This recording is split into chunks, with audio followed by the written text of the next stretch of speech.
नमस्कार, मैं शिवानी यादव और आप देख रहे हैं कोटा खबरी। इस समय हम कोटा शहर के नानता में हैं और हाल ही में यहाँ पर अभी एक हादसा हुआ है। क्या कुछ यहाँ पर समस्या है, किस तरह की घटना यहाँ पर घटित हुई है, यहाँ के हम स्थानीय निवासियों से बात कर लेते हैं। जी बताइए, किस तरह की यहाँ पे घटना घटित होती है और क्या समस्या है? मार दिया ना उसके कार के, बहुत जो स्पीड से निकलते हैं यहाँ से ट्रैक्टर, ब्रेक भी नहीं, वो ब्रेकर भी नहीं है। और ये ट्रैक्टर वाले हैं ना, अवैध काम है सब इनका। क्या ट्रैक्टरों पे उनके नंबर लिखे हुए होते हैं? नहीं होते नंबर कुछ भी। अभी आपने जिस तरह से पुलिस प्रशासन को यहाँ पर बुलाया था और उनके सामने जितनी स्पीड से ट्रैक्टर गया है, तो पुलिस प्रशासन ने क्या कार्रवाई की? पुलिस का तो आदेश में जब भी तो वो दो सिपाही आगे रह गए। अगर ज्यादा माहौल गर्म हो जाता है, यहाँ लड़ाई झगड़ा होता है, कौन जिम्मेदार था उसका? प्रशासन ने आके कहाँ संभाला यहाँ उसको? जिस तरह से प्रशासन यहाँ पे अनदेखी कर रहा है, क्या कहना है इसको लेकर आपका? प्रशासन अंधा हो रहा है, और क्या अंधा कानून है। आपका शुभ नाम बताइए। पंडित सुरेश मुखिया है मेरा नाम।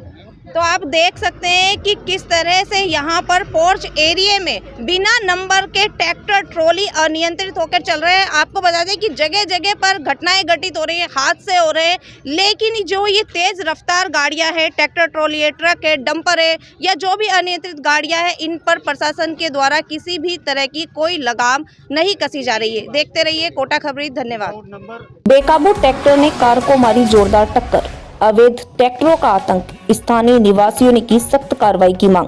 कोटा जिले के नानता क्षेत्र में एक अनियंत्रित ट्रैक्टर ने कार को जोरदार टक्कर मार दी, जिससे इलाके में दहशत का माहौल हो गया। ये घटना पार्श्वनाथ अपार्टमेंट के सामने हुई, जहां रोजाना सैकड़ों अवैध ट्रैक्टर बिना नंबर प्लेट के भारी पत्थर लादकर गुजरते हैं। स्थानीय निवासियों के अनुसार नानता क्षेत्र में अवैध रूप से खनन से भरे ट्रैक्टर लगातार बिना नंबर प्लेट के दौड़ते हैं। इनकी रफ्तार और भारी वजन के कारण रोजाना दुर्घटनाएं होने की आशंका बनी रहती है। लोगों का कहना है कि कई बार शिकायत करने के बाद भी प्रशासन कोई ठोस कदम नहीं उठा रहा। प्रत्यक्षदर्शियों ने बताया कि अनियंत्रित ट्रैक्टर तेज रफ्तार से आया और कार से टकरा गया, जिससे वाहन को भारी क्षति पहुंची। हादसे के दौरान लोग बाल बचे, नहीं तो बड़ी जनहानि हो सकती थी। लगातार बढ़ रही घटनाओं से परेशान होकर पार्श्वनाथ अपार्टमेंट सोसाइटी और आसपास के लोगों ने नानता थाना पुलिस में एफआईआर दर्ज करवाई है।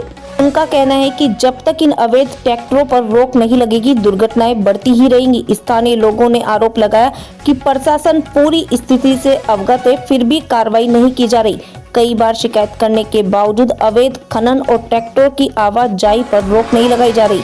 क्षेत्र वासियों ने मांग की है कि पार्श्वनाथ अपार्टमेंट के सामने जल्द से जल्द स्पीड ब्रेकर बनाया जाए, बिना नंबर प्लेट और अवैध रूप से चल रहे ट्रैक्टरों पर तुरंत कार्रवाई की जाए, खनन से भरे अवैध वाहनों की आवाजाही पर कड़ी निगरानी रखी जाए।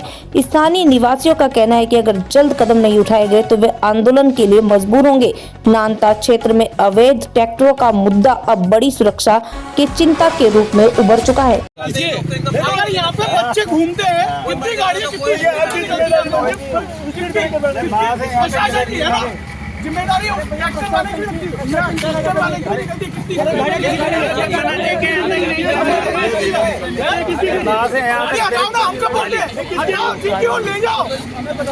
निकलता है यहाँ से, ठीक है, और स्पीड में निकलते हैं सब लोग यहाँ से। अभी तो चलो कार है, हम खुद बोलते हैं ये जो जितनी कारें लग रही है ना, अब ले जाओ प्रशासन, पूरा उठा के ले जाओ हमारी तरफ से। तो मल्टी की कोई जिम्मेदारी नहीं है इसके अंदर, मल्टी की जितनी जिम्मेदारी है वो अंदर की है, बाहर की कोई मल्टी की जिम्मेदारी नहीं है। अब अगर इसी जगह पे ट्रैक्टर से कोई बच्चा होता है, यहाँ खेलते हैं पूरे जने, कोई बच्चा हो जाता, कौन जिम्मेदार लेता है इस चीज़ की, ये बता दीजिए आप। तो कोई है जिम्मेदारी लेने वाला? जितने ट्रैक्टर निकलते हैं, अभी आप 10 मिनट खड़े रहिए, बिना नंबर के निकलेंगे यहाँ से। एक भी अभी वाली गाड़ी बिना नंबर के निकलेंगे, अभी वाली गाड़ी पे भी नंबर चलाते। और प्रशासन को बोल चुके हैं। क्या घटना घटित हुई है यहाँ पे? अभी ट्रैक्टर की स्पीड इतनी स्पीड में था, उस गेट से ब्रेक लगाए उसने और यहाँ आके रुका है। तो नॉर्मली 40-50 की स्पीड होगी, ठीक है, ये सब मानते हो कि नहीं मानते भैया? 40-50 की स्पीड होगी ना। अब आप सोचिए अगर कोई बच्चा होता, चलो तो गाड़ी है, बच्चा होता वो मर जाता, उसके क्या होता फिर? कोई बताता इस चीज की जिम्मेदारी लेता? सब ट्रैक्टर वाले तो सब लोग आ गए क्योंकि अवैध खनन है, प्रशासन चला रहा है, प्रशासन को पैसा मिलता है, तो चल रहा है काम, प्रशासन भी जुड़ा हुआ है कहीं। यही है हमारा कि गाड़ी। राहुल शर्मा। देखिए, जैसे अभी मैं अपने घर पे था तो पार्श्वनाथ अपार्टमेंट सोसाइटी से रविंद्र जी चित्तौड़ा का फ़ोन आया कि भाई साहब गाड़ी बाहर निकल के मैं निकला ही था कि पीछे से बिना नंबर की अनियंत्रण कंडीशन में दौड़ती हुई ट्रॉली ने मेरे को टक्कर मार दी, जिसमें पत्थर भरे हुए हैं और ये गलती मानने को तैयार नहीं है। सोसाइटी का अध्यक्ष पद का निर्वहन करते हुए मैं अब पीछे सोसाइटी में जहाँ रहता हूँ, तो वहाँ पर खाना खाते हुए मैंने हाथ धो के फटाक से पहुँचा वहाँ पर, तो देखा कि भीड़ इकट्ठी थी। पीछे से देखा कि ट्रैक्टर ट्रॉली जो थी उस पर नंबर नहीं थे, और जैसे रविंद्र जी बता रहे कि जो ड्राइवर यहाँ बैठा था वो तो फरार हो गया। फिर स्थानीय लोगों की एक परेशानी थी, नानता वालों की भी बेचारी परेशानी है, मैं मानता हूँ कि बीच में डिवाइडर के बीचों बीच जो गाड़ियाँ खड़ी है ये गलत तरीके से खड़ी है। साइड में खड़ी है जो तो चलता है, वो भी मेरे हिसाब से गलती मानता हूँ, लेकिन साइड में इन्होंने सोसाइटी के बाहर गाड़ी खड़ी कर रखी है। बीच में जो गाड़ियाँ खड़ी है इस वजह से कई बार हादसे होते हुए बच गए। पहले मैंने कोशिश की थी, जब नवंबर चुनाव हुए थे तो सोसाइटी के बाहर से जो मेन गेट के गाड़ियाँ थी उनको पहले वहाँ से हटवाया और संबंधित थाने से परमिशन लेके मैंने साइन बोर्ड लगवाया, नो पार्किंग, क्षतिगत, कभी भी किसी के साथ कोई मामला हो सकता है तो आप गाड़ियाँ नहीं लगाएं। लोगों ने पूरा सहयोग किया और गाड़ियों को अलग जगह लगाने लगे। अब स्थितियाँ ये पहुँच चुकी है कि कुछ दिन पहले भी बिना नंबर की गाड़ी और एक नाबालिग बच्चा ट्रैक्टर चला रहा था, एक गाय का बछड़ा आगे ट्रैक्टर के स्टीयरिंग के नीचे फंस गया। थाने वालों को भी बुलाया, संबंधित थाने ने क्या इस पर कार्रवाई की ये मुझे पता नहीं, लेकिन अभी तुरंत कार्रवाई करवाने के लिए संबंधित मीडिया को, शिवानी जी को हमने बुलाया और आपसे पूरी घटनाक्रम का इनको हवाला देते हुए बताया कि भाई आप कोशिश करें कि इसको मीडिया में दें, क्योंकि लोग ऐसी स्थितियों में, एक तो सोसाइटी और चौराहे के बीच में 3 से 4 ब्रेकर लगने चाहिए। एसपी साहब का दौरा था यहाँ पे, नवल किशोर जी थाना इंचार्ज थे, तब उस समय भी हमने कहा था एसपी साहिबा से कि हमारे यहाँ थाने से में कोई परेशानी नहीं, थोड़ा सा एक इतना सा करवा दो कि यहाँ पर डिवाइडर जो पेंडिंग है डिवाइडर को लगवा दें, क्योंकि अनियंत्रण कंडीशन में इतनी तेज़ी से गाड़ियाँ जो ट्रैक्टर ट्रॉलियाँ जाती है, पत्थर भी जाता है, ईंटें भी जाती है, रेती भी जाती है, इन पे कहीं तक की कोई रोक टोक नहीं है। और मैं चाहूँगा कि भाई प्रशासन इसके लिए पूरा एक्शन ले। शासन प्रशासन इसमें कितना इन लोगों को सहयोग करता है मैं तो सीधा लांछन लगाता हूँ, क्योंकि मुझे दिख रहा है अगर शासन प्रशासन इन पर रोक लगा रहा होता तो आज इतना इनके पास पावर नहीं आता।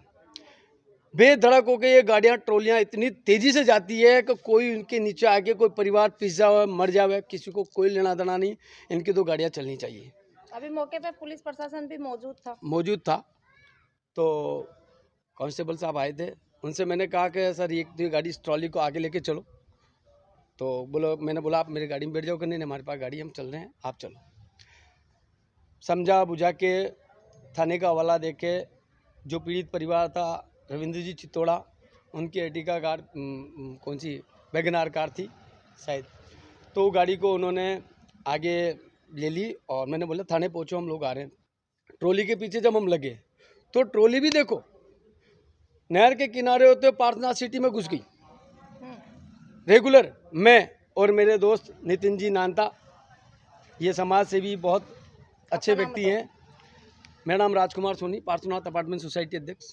कहना है आज की घटना को लेकर जिस तरह से स्थानीय निवासियों ने आरोप लगाए कि लगातार अवैध ट्रैक्टर यहां से निकलते हैं और उनके ऊपर नंबर प्लेट भी नहीं होती है, तो क्या कुछ आपका कहना है और किस तरह की घटना यहां पर लगातार घटित हो रही है और प्रशासन का क्या रवैया है? जैसे मुझे सूचना मिली कि पार्श्वनाथ अपार्टमेंट के बाहर एक्सीडेंट हुआ है तो मैं मौके पर पहुंचा तुरंत। वहाँ पर एक ट्रैक्टर ट्रॉली खड़ा हुआ था, उसमें पत्थर था। पत्थर कानून की नज़र में सही है गलत है ये तो पुलिस थाना तय करेगा। उसके अलावा ट्रैक्टर ट्रॉली पे कोई नंबर नहीं था।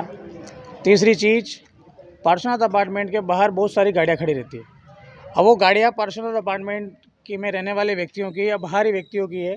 जब हमने अध्यक्ष साहब से बात करी तो उन्होंने कहा मुझे कोई लेना देना नहीं है, बाहर जो गाड़ियाँ खड़ी है उनको प्रशासन अपने हिसाब से हटाए।